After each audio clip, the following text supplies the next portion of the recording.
The three main ideologies of the 20th century were liberalism, left and right, communism, including both Marxism and socialism, along with social democracy, and fascism, including National Socialism and other varieties of the third way. The definition of a historical subject is the fundamental basis for political ideology in general and defines its structure. In liberal ideology, the historical subject is the individual. The individual is conceived as a unit that is rational and endowed with a will, morality. The individual is both a given and a goal of liberalism. All forms of collective identity, ethnic, national, religious, caste, and so on, impede an individual's awareness of his individuality. Liberalism encourages the individual to become himself, that is, to be free of all those social identities and dependencies that constrain and define the individual from outside. The historical subject of the second political theory is class. The class structure of society and the conflict between the exploiter and the exploited classes are the core of the communist dramatic vision of history. History is class struggle. Politics is its expression. The proletariat is a dialectic historical subject, which is called to set itself free from the domination of the bourgeoisie and to build a society on new foundations. A single individual is conceived here as part of a class-based whole and acquires social existence only in the process of raising class consciousness. And finally, the subject of the third political theory is either the state, as in Italian fascism, or race, as in German National Socialism. In fascism, everything is based upon a right-wing version of Hegelianism, since Hegel himself considered the Prussian state to be the peak of historical development in which the subjective spirit was perfected. Giovanni Gentile, a proponent of Hegelianism, applied this concept to fascist Italy. In German National Socialism, the historical subject is the Aryan race, which, according to racists, carries out the eternal struggle against the subhuman races.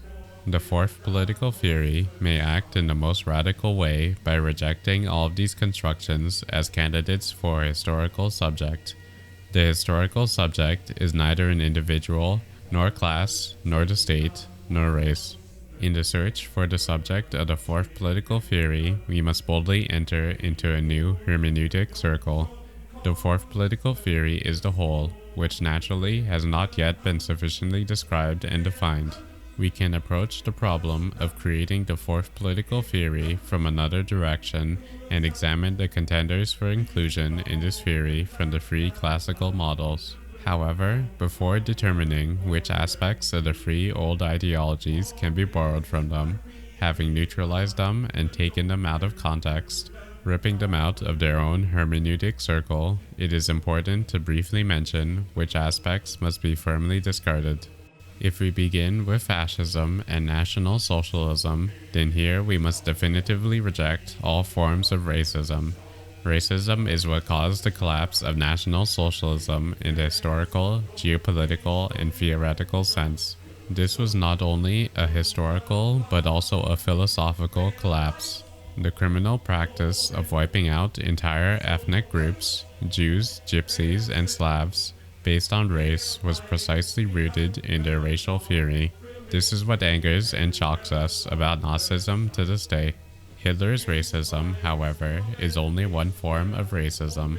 This type of racism is the most obvious, straightforward, and biological, and therefore the most repulsive.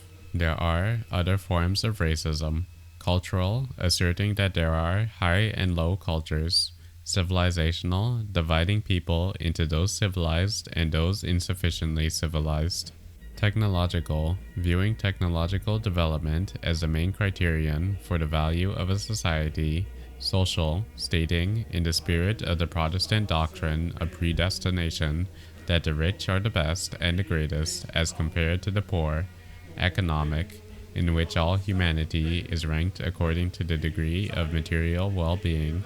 And evolutionary, for which it is axiomatic that human society is the result of biological development, in which the basic processes of the evolution of the species, survival of the fittest, natural selection, and so on continue today.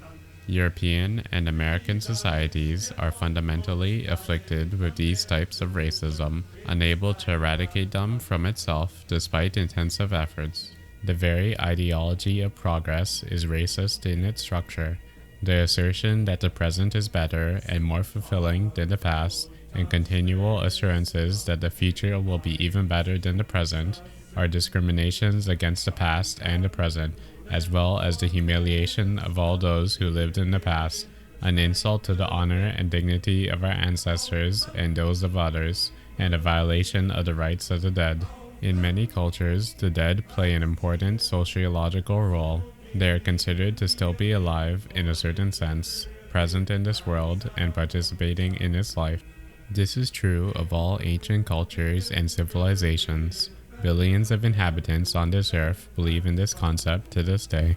In Chinese civilization, which was built upon the cult of the dead and upon their reverence alongside the living, being dead is regarded as a high social status, in some ways superior to the status of the living.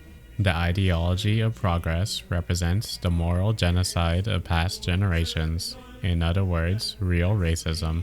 Equally questionable is the idea of modernization when it is taken as a self-evident virtue. It is easy to detect the obvious signs of racism in it. Undoubtedly racist is the idea of unipolar globalization. It is based on the idea that the history and values of Western, and especially American, society are equivalent to universal laws, and artificially tries to construct a global society based on what are actually local and historically specific values.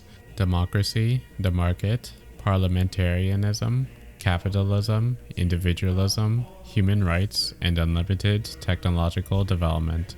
These values are local ones, emerging from the particular development of a single culture, and globalization is trying to impose them onto all of humanity as something that is universal and taken for granted. This attempt implicitly argues that the values of all other peoples and cultures are imperfect, underdeveloped, and should be subject to modernization and standardization in imitation of the Western model, clearly highlighting the main trajectory for the rejection of all forms and varieties of racism, including the biological theories inherent in National Socialism. We can identify what the fourth political theory may borrow from it. Strongly rejecting any suggestion of racism, we, in fact, destroy the hermeneutic circle of National Socialist ideology and neutralize its content, undermining its integrity and key foundations. Without racism, National Socialism is no longer National Socialism, either theoretically or practically, and becomes harmless and decontaminated. We can now proceed without fear to analyze it objectively in search of those ideas within it that could be integrated into the fourth political theory.